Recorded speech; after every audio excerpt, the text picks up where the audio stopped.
Halo sahabat Kalbe, salam kenal kembali ya. Saya Kristen Pakpahan dari Corporate External Communication Kalbe Pharma. Kali ini kita akan ngobrol santai dan durasinya nggak lama-lama, tapi pastinya tetap informatif seputar tentang kesehatan. Kali ini kita akan membahas tentang stem cell.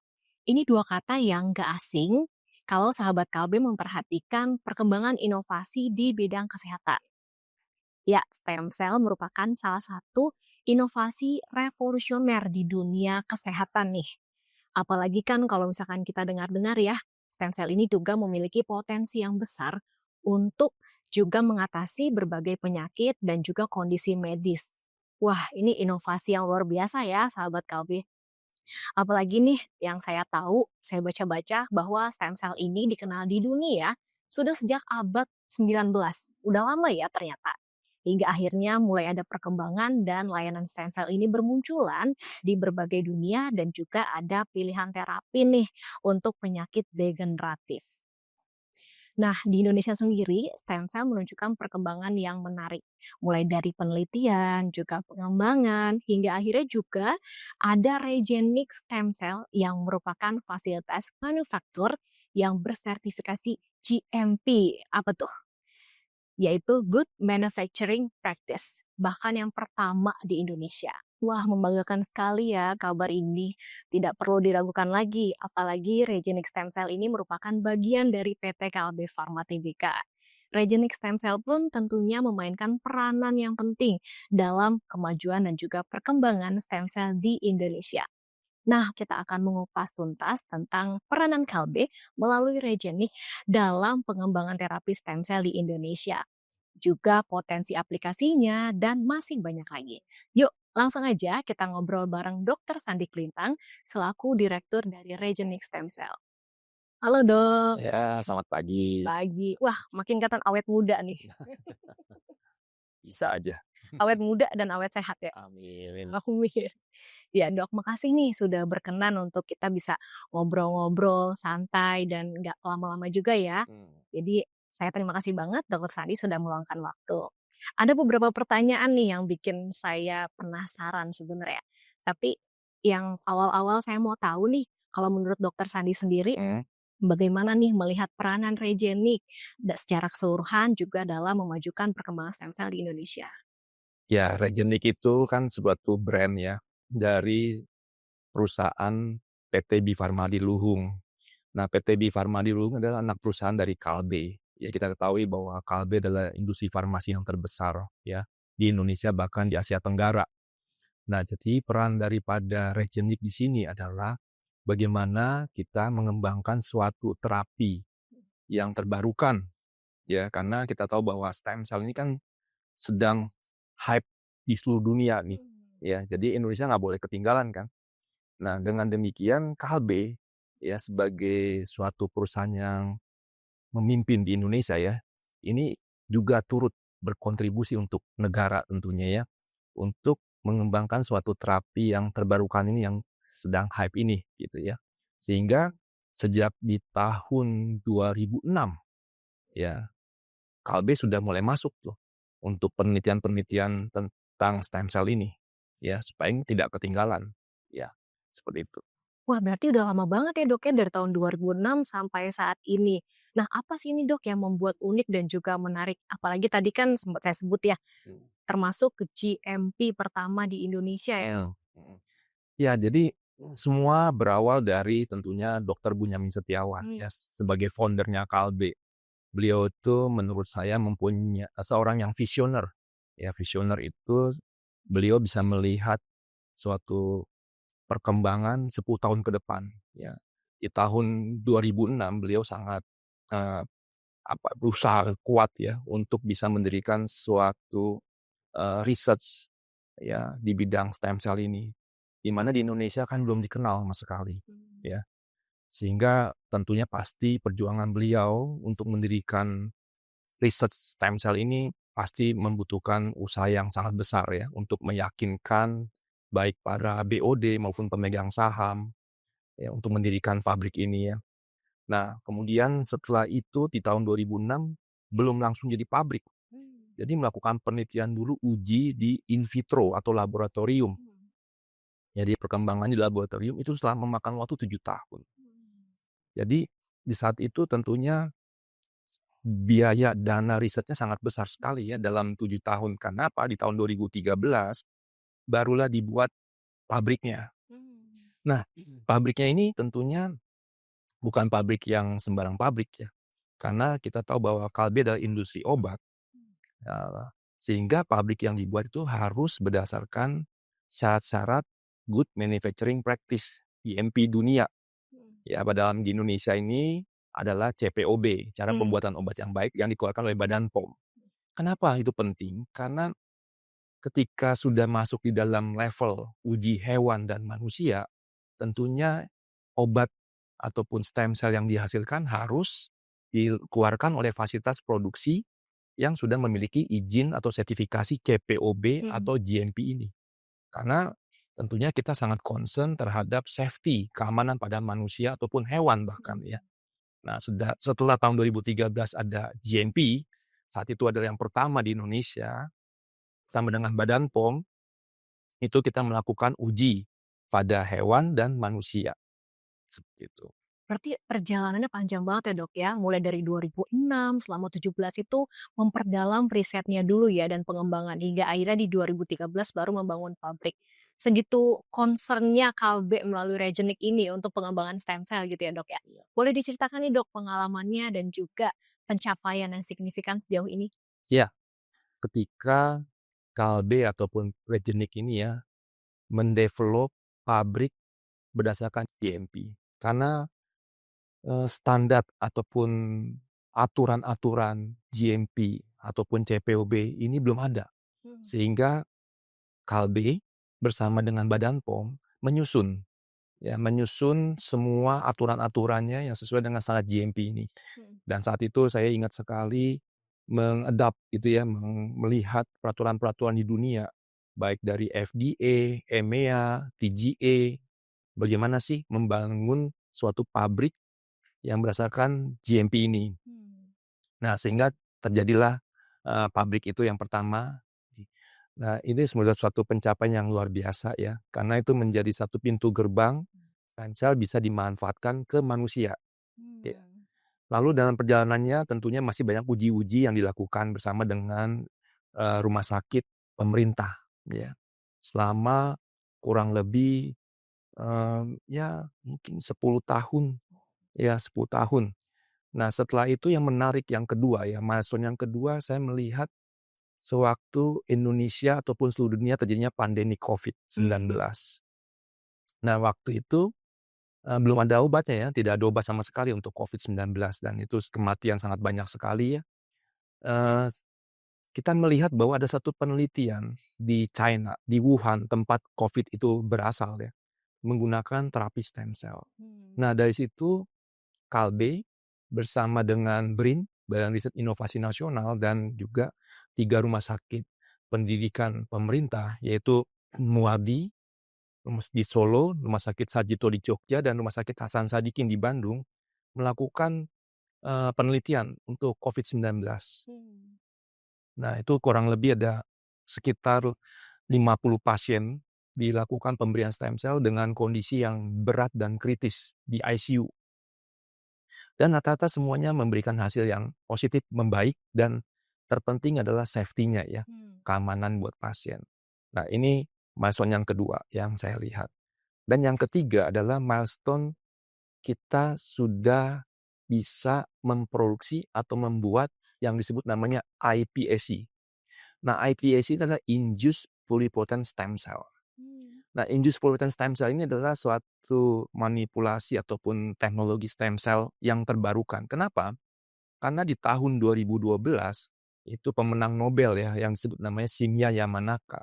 Ini menemukan suatu stem cell yang disebut iPSC. Nah, iPSC ini berasal dari sel tua, sel tubuh kita yang tua. Dia direkayasa engineering ya, direkayasa menjadi sel yang muda lagi, seperti sel embrio. Nah, ini teknologi yang luar biasa. Nah, Kalbe melalui Regenik ini berdasarkan dari research and development-nya itu adalah Stem Cell and Cancer Institute.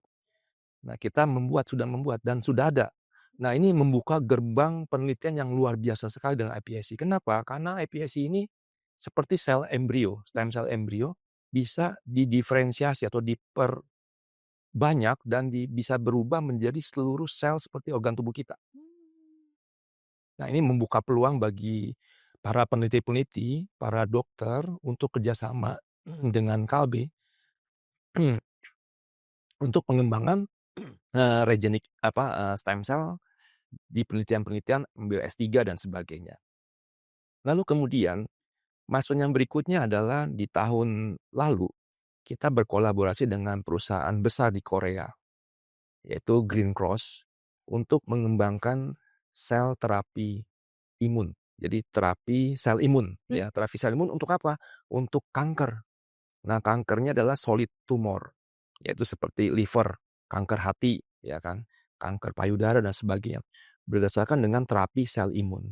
Nah, ini sedang dalam pengembangan di fasilitas produksi GMP ini, dan kita doakan di tahun ini akan di-launching dan semoga ini memberikan kebaruan dan harapan baru buat pasien-pasien dengan kanker, ya, stadium lanjut dan sebagainya. Semoga mereka dapat disembuhkan dengan terapi sel imun yang terbarukan ini. Amin. Demikian. Wah, ini menarik nih, Dok. Tadi Dokter Sandi sudah menjelaskan banyak, aku ada poin-poin nih jadi ya mau tanyain. Tadi sekitar 50-an ya di Rumah Sakit Muardi itu pasien Covid yang bisa dibilang berat, kritis berat ya. Itu akhirnya bisa menjadi lebih ringan kondisinya, bahkan bisa disembuhkan dengan bantuan dari terapi stem cell. Saya kebayang nih, Dok, dari jauhnya, kita kan di Jakarta ya bisa dibilang ya, ke Solo jauh-jauh untuk membantu 50 pasien. Iya. Ternyata it works gitu ya, bisa membantu. Ya, ini menarik ya, tentu yang pertanyaan dari hal ini ya, dari logistik ya, di mana COVID-19 itu kan pada saat itu terjadi lockdown, pesawat terbang boleh dikatakan hampir tidak ada. Nah, ini sistem logistiknya yang paling penting. Jadi, di dalam CPOB ya, cara pembuatan obat yang baik atau GMP ini tidak hanya mengcover dari fasilitas membuatnya, tetapi juga mengcover dari sumber donornya, fasilitas membuatnya, logistiknya, warehouse-nya atau inventory-nya sampai masuk ke rumah sakit dan pasiennya. Jadi GMP atau CPOB ini luas skupnya, ya. Tadi dari hilir ke hulunya. Semua harus ada standar GMP-nya. Jadi bukan hanya membuat stem cell-nya saja, seperti itu.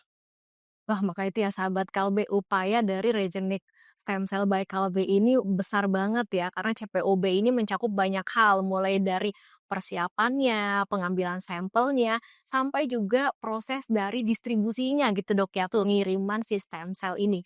Dan ini sangat-sangat membantu untuk pasien-pasien dengan kondisi kritis berat ya, contohnya yang tadi dari pasien COVID sebanyak 50 pasien loh di Muardi Solo ya Dok ya. Ada 3 rumah sakit Muadi, Rumah Sakit Sarjito Jogja, dan Rumah Sakit Jogja, Hasan Sadikin Bandung. Bandung. Oke, 3, 4. Oleh karena itu memang GMP sangat penting ya, GMP atau CPB sangat penting.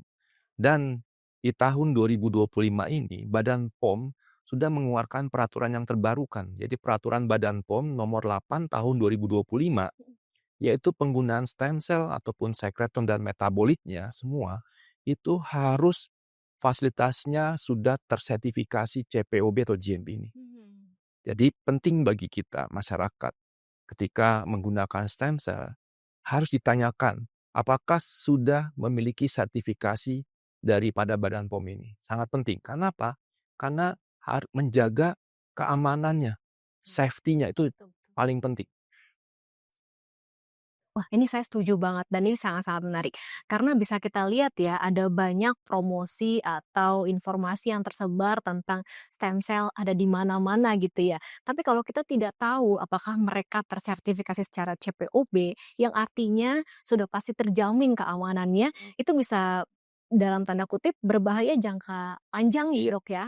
Betul. Betul, maka kita harus memastikan nih sahabat Kalbe, kalau misalkan terapi stem cell ini, apakah si penyedia layanannya itu ya, sudah tersertifikasi CPOB atau GMP, begitu sahabat Kalbe. Nah tadi juga saya sempat, menarik juga nih Dok, tadi kan Dokter Sandi bilang kalau dari upaya yang dilakukan oleh Regenik ini juga bermanfaat di bidang akademis ya, Mhm, untuk penelitian bahkan iya, di S3 juga untuk dokter atau juga pasien-pasien gitu ya, sangat banyak manfaatnya dan juga ada kolaborasi dari berbagai instansi dan juga rumah sakit.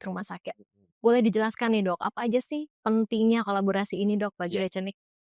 Jadi kita tahu bahwa, eee, dalam keamanan dan keefektifan suatu layanan stem cell ada 3 poin yang paling penting. Yang pertama adalah dari sisi fasilitas yang memproduksinya, yang memastikan tadi dari hulu ke hilirnya, itu stem cell ataupun metabolitnya terjaga dengan baik dan tersertifikasi oleh Badan POM, CPOB. Ya, tentunya dengan peraturan Badan POM nomor 8 tahun 2025 yang terbaru kan. Yang kedua adalah dari sisi klinisinya. Nah, di dalam sisi klinisinya ini tentunya ada fases ya, fases kesehatannya, dokternya, perawat, dan sebagainya. Nah, ini penting juga dilakukan suatu sertifikasi, ya, artinya kompetensi. Nah, di dalam kompetensi dan sertifikasi di dalam Vaskes atau fasilitas kesehatan dan klinisi ini, tentunya pemerintah juga meregulasikannya. Meregulasikannya dengan peraturan pemerintah nomor 14 tahun 2024 tahun lalu, itu bahwa layanan stem cell ini bisa digunakan bukan hanya di rumah sakit pendidikan pemerintah, tapi juga di rumah sakit swasta, Mhm, bahkan di klinik utama atau klinik, ya. mhm. Nah, tentunya dengan demikian harus ada sertifikasinya. Nah, sertifikasinya ini tentunya nanti ada lembaga pelatihannya. Nah, seperti contohnya melalui Reja Selindo. Nah, Reja Selindo adalah keseminatan yang ditunjuk oleh Ikatan Dokter Indonesia yang untuk bisa melatih para dokter-dokter mendapatkan kompetensi dasar penggunaan atau terapi atau aplikasi daripada stem cell. Lalu untuk terapi atau training advance-nya itu dilakukan oleh para kolegium. Mmm. Kolegium Kesehatan Indonesia di bawah Kementerian Kesehatan. Nah, semua kolegium ini sedang menyusun standar layanan. Dan di tahun 2024 itu, satu kolegium yang sudah mendapatkan izin daripada Kementerian Kesehatan untuk menjadi standar layanan stem cell adalah Kolegium Ortopedi dan Traumatologi. Oh sampai ke sana ya? Ya, jadi dokter-dokter spesialis ortopedi dan traumatologi bisa menggunakan atau mengaplikasikan stem cell di seluruh rumah sakit, Mmm. klinik, ya, dengan catatan harus dilakukan uji ataupun mengikuti sertifikasi trainingnya oleh kolegium dan juga Rejaslindo sebagai basic research basic trainingnya. Nah, dengan demikian ortopedi sudah bisa nih. Nah, yang berikutnya adalah akan dikeluarkan mungkin kolegium daripada sorry, eee, saraf, neuro, bedah plastik, Mmm. spesialis kulit, lalu bedah saraf, dan juga kolegium-kolegium yang lain akan menyusul. Nah, dengan demikian perkembangan stem cell sangat besar sekali di Indonesia, karena pemerintah sangat mendukung. Nah, oleh karena itu Regenik harus penting berkolaborasi dengan rumah sakit, dokter untuk memajukan stem cell ini agar masyarakat mendapatkan pelayanan stem cell yang berkualitas dan aman. Ya, karena apa? Tadi Regenik tidak hanya memastikan produknya aman dan bagus, tapi juga Regenik turut berpartisipasi dan berkontribusi untuk memastikan dokter, rumah sakit juga menggunakan produk-produk Regenik secara baik sehingga masyarakat yang mendapatkan stem cell daripada Regenik ini aman dan efektif. Mmm, mhm mhm. Itulah pentingnya kolaborasi. Iya iya, kebayang kebayang. Jadi dengan adanya banyak riset dan juga pengembangan tentang dengan tentang si stem cell ini juga Mhm, bisa dimanfaatkan gitu Dok ya iya, oleh berbagai dokter mulai dari dokter ortopedi ya, juga, dokter bedah saraf, juga tentang spesialis kulit juga Dok, iya, termasuk juga ya. Banyak sekali yang bisa memanfaatkan stem cell ini untuk kesehatan masyarakat. iya, Makanya pentingnya kolaborasi itu sahabat KW ternyata. Terima kasih Dok. Nah tadi juga dokter juga sempat menjelaskan termasuk juga itu cara Regenik untuk memastikan kualitas dan keamanan dari stem cell ya Dok? iya. betul. Ya, jadi poinnya, kata kuncinya adalah Regenik memastikan bukan hanya produknya saja, Mhm. tapi memastikan sampai stem cell ini diterima oleh pasien, dimanfaatkan oleh pasien, sehingga Regenik punya tanggung jawab juga untuk memberikan pelatihan-pelatihan bagi seluruh rumah sakit yang berkolaborasi dengan Regenik, termasuk juga para klinisinya, gitu. Oke, jadi memang tujuan jangka panjangnya sudah terlihat nih ya, bahwa memang regenik stem cell bukan hanya membuat atau memproduksi, tapi juga membimbing atau mendampingi Iya, sampai akhir gitu ya, Dok, iya, ya. Nah, saya jadi penasaran nih, Dok, visi jangka panjangnya regenik ini apa sih, Dok, untuk pengembangan stem cell di Indonesia? iya.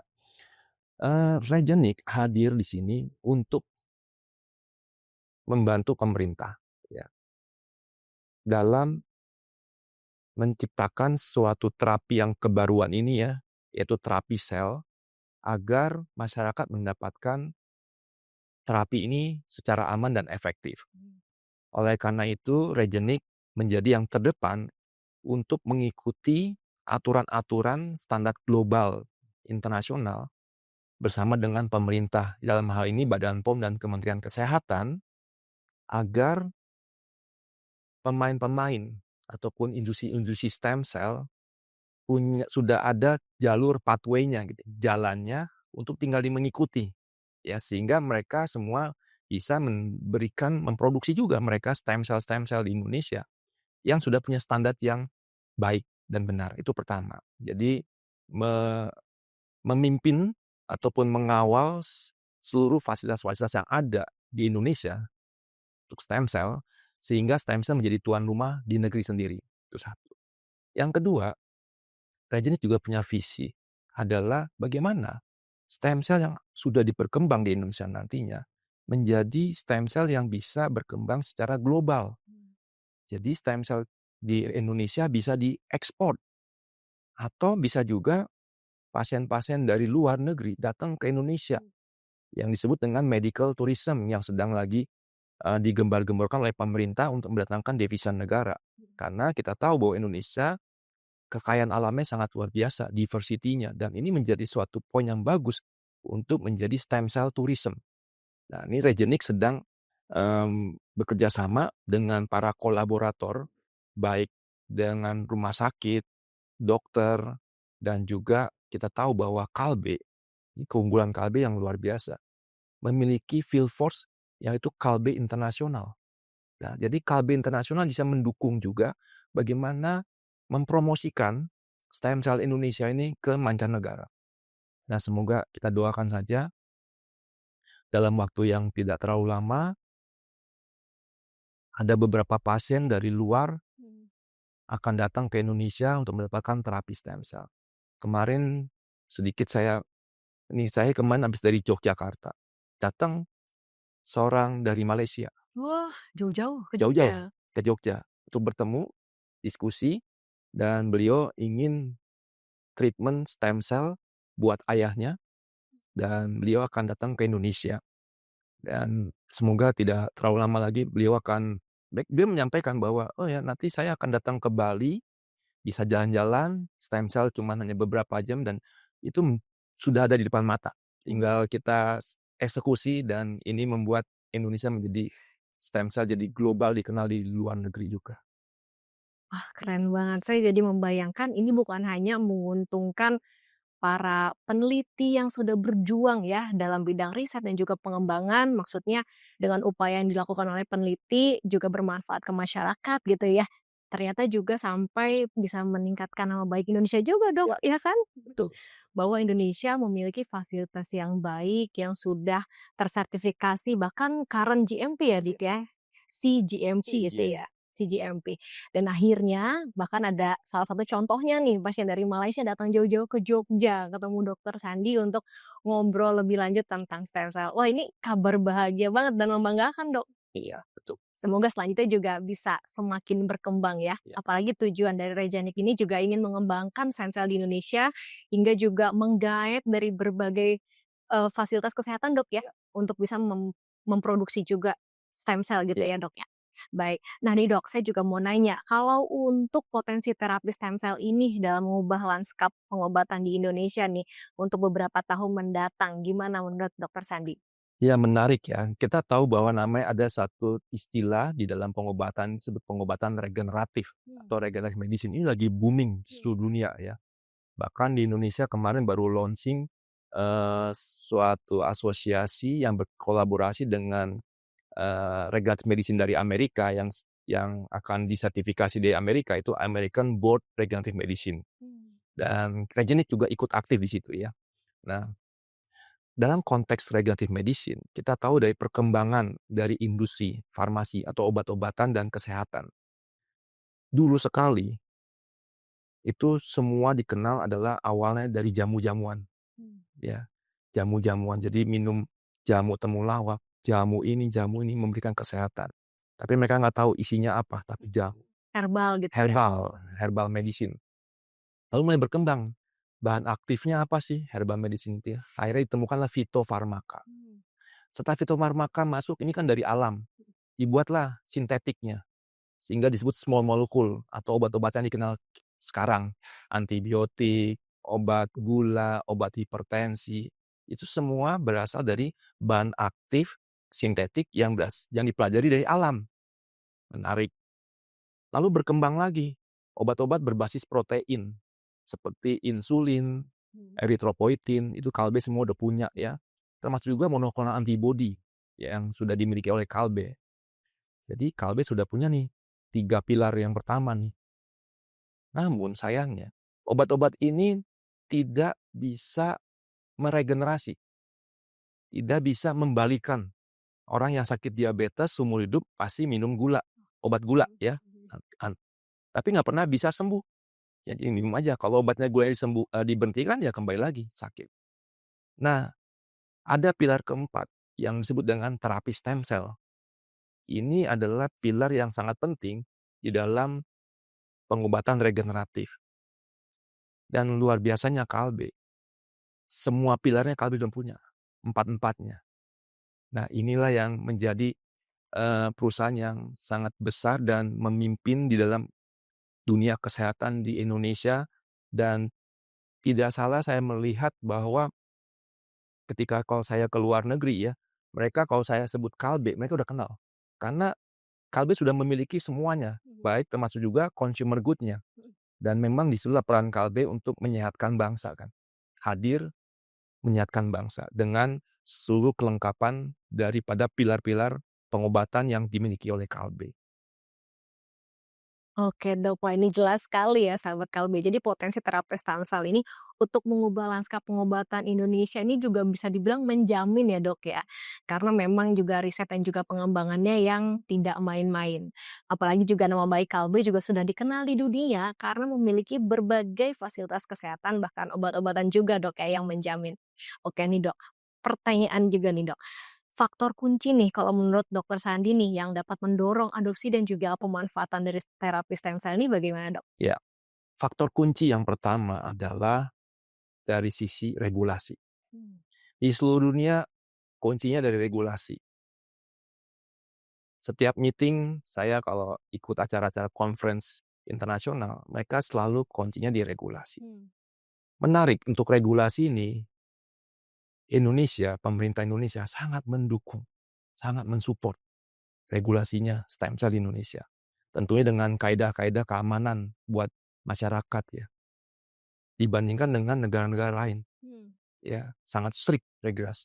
Kalau di Indonesia mendukung ya. Namun dengan pendukungnya ini, regulasi mendukung, regulator mendukung, ini pemain-pemain stem cell dunia masuk ke Indonesia, Waduh. Iya. ya. Ya, masalahnya pemain-pemain stem cell dunia ini apakah stem cell yang benar atau abal-abal?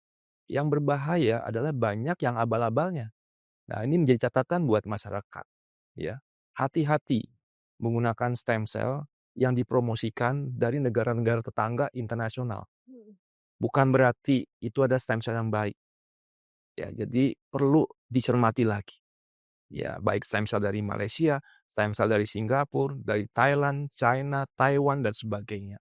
Bahkan dari Amerika, Ukraina, dan sebagainya. Hati-hati buat masyarakat. Karena itu biasanya mereka mempromosikan adalah stem cell abal-abal, dan itu berbahaya untuk kesehatan kita, regulasi. Yang kedua adalah kuncinya adalah bahan baku. Bahan baku untuk membuat stem cell-nya. Karena nih import semua. Nah, kita masalahnya sekarang kan lagi ada trade war ya antara di US dan China. Nah, ini akan bisa memberikan dampak kepada ketersediaan bahan baku untuk membuat stem cell-nya dan juga tentunya akan berdampak terhadap cost-nya. Nah, ini menjadi kunci yang dipikirkan juga oleh KLB bagaimana kita mencari cara untuk memproduksi sendiri bahan bakunya atau berkolaborasi dengan negara-negara ASEAN sehingga tidak terlalu jauh dari US atau Eropa gitu. Nah, jadi bahan baku penting dan ini juga mungkin akan perlu dukungan dari pemerintah supaya kita bisa menekan harga bahan baku stem cell ini. Karena targetnya adalah bagaimana stem cell atau metabolitnya ini bisa dipakai oleh khalayak yang lebih besar, ya, sehingga bisa dimanfaatkan atau bisa dirasakan juga oleh masyarakat secara lebih luas. Artinya apa? Harapannya harga bisa turun stem cell ini, ya, supaya lebih murah dan bisa digunakan oleh semua masyarakat di Indonesia. Jadi bahan baku penting. Yang ketiga adalah kalau di Indonesia, kunci yang utama juga adalah logistik. Karena Indonesia adalah negara kepulauan. Nah, untuk itu KALBE berkolaborasi dengan rumah sakit pendidikan, ya. Kemarin barusan meeting kita dengan Rumah Sakit M. Jamil Padang, lalu dengan rumah sakit di Bali ataupun di Sulawesi untuk membentuk atau membuat hub-hubnya sebagai hub untuk distribusinya, sebagai inventorinya sehingga tidak perlu lagi stem cell dikirim dari Jakarta ke masyarakat Padang, Medan, dan sebagainya. Makan Karena sudah waktu ya? makan waktu dan biaya tentunya ya dengan pesawat dan sebagainya. Sehingga kita sangat kembali lagi pertanyaan kolaborasi ini adalah kita berkolaborasi dengan rumah sakit pendidikan ini untuk membuat hub-hub stem cell yang kita bantu untuk bahkan kita membantu juga membuat produksinya supaya berstandar CPOB juga. Karena kembali lagi Regenik hadir dalam terapi stem cell ini untuk menyehatkan bangsa. Nah, sehingga Regenik punya tanggung jawab untuk mengawal, membimbing seluruh rumah sakit pendidikan, membuat suatu stem cell yang baik dan benar berdasarkan CPOB dari badan. Wah, ini menarik. Tadi kan di awal Dokter Sandi sempat bilang bahwa Regenik juga berupaya ya untuk mengembangkan stem cell di Indonesia ini, bahkan mendukung fasilitas kesehatan untuk memproduksi si stem cell. Nah, ini berarti salah satu caranya dengan menciptakan atau meng-create hub-hub itu ya, Dok, ya, di beberapa daerah ya. Ini jadi memudahkan ya untuk distribusi ke masyarakat yang membutuhkan, sehingga semakin banyak masyarakat juga bisa menikmati atau merasakan fasilitas dari stem cell ini untuk mengobati penyakit-penyakit gitu, Dok. Menarik menarik, semoga ini berjalan lancar. Amin. Amin amin amin. Tadi yang pertama dan kedua juga menarik nih, Dok, tentang regulasi. Karena kalau misalkan dengan regulasi yang bisa dibilang tidak mempersulit ya tentang stem cell ini, hingga akhirnya masuk dari beberapa negara lain ke Indonesia tentang fasilitas stem cell, masyarakat jangan jangan ini ya, jangan mudah tergiur ya. Jadi harus memperhatikan banget nih apakah aman stem cell-nya dari pembuatannya dan juga bisa dibilang apakah aman juga untuk bukan cuma kesehatan tapi dari sisi juga si bahannya ya, Dok, ya. Apakah cocok gitu ya? Iya. Apalagi ada terkait dengan halal juga Iya. ya, itu juga harus kita perhatikan nih sahabat KW. Wah, menarik banget nih, Dok. Tapi aku juga mau nanya nih, Dok, dari pengalaman yang sudah dialami Regenik nih sampai detik ini selama beberapa belas tahun ini nih, Dok. Evolusi dari riset dan juga pengembangan nih dari stem cell di Indonesia ini selama periode tersebut nih, menurut Dokter Sandy itu apa evolusinya bagaimana? Dan apa aja nih tren menariknya saat ini? Iya, kalau kita lihat ya, stem cell di awal-awal itu adalah stem cell yang naif. Artinya sederhana sekali, yaitu dari autologus. Diambil dari sumsum tulang pasien, dibikin stem cell-nya. Diambil dari lemak pasien, dibikin stem cell-nya. lalu berkembang menjadi stem cell allogeneic. Diambil dari satu sumber donor, diperbanyak, dipakai ke banyak orang. Allogeneic stem cell. Tapi itu masih dalam konteksnya stem cell yang naif. Ya. Nah, lalu berkembang lagi sekarang nih. Ya, Regenxbio sedang lagi melakukan kolaborasi untuk membuat stem cell ini menjadi kendaraan. Bagaimana, Dok? Nah, artinya stem cell ini menjadi kendaraan untuk melakukan penyembuhan. Sehingga artinya apa? Artinya stem cell ini diinsersi dengan penumpangnya. Apa penumpangnya itu? Obat-obat. Obat-obat apa? Seperti obat kemoterapi.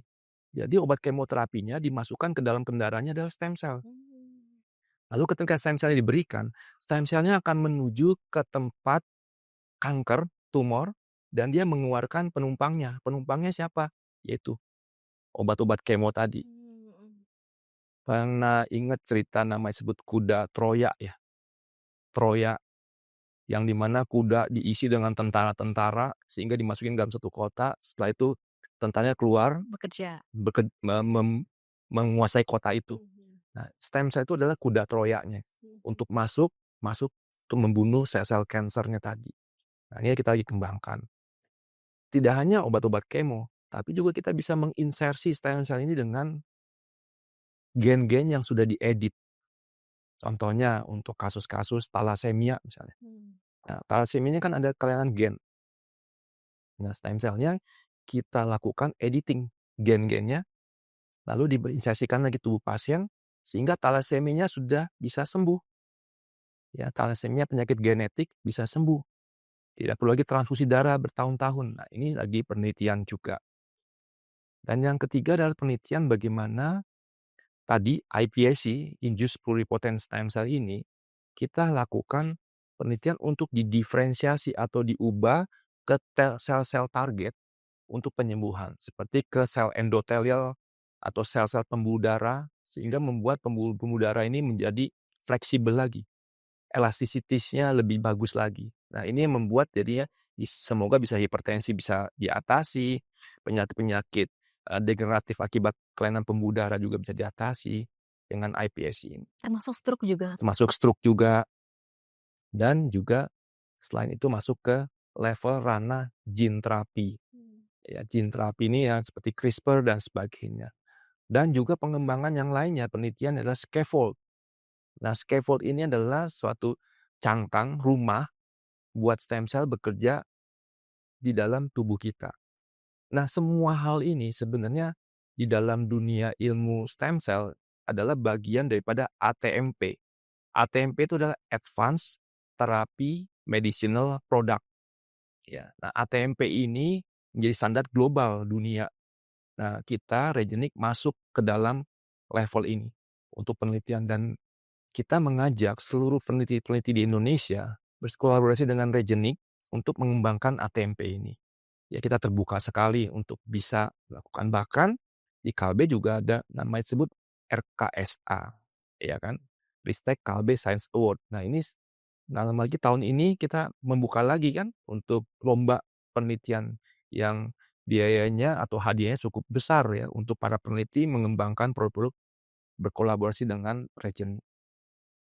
Oke, ini menarik banget ya. Ternyata trennya ini untuk jangka ke depan juga ya, Dok, ya. Bahwa si stem cell ini bisa dibilang sebagai kendaraan yang mempercepat obat itu sampai ke tubuh kita dan bekerja lebih cepat dan lebih baik ya.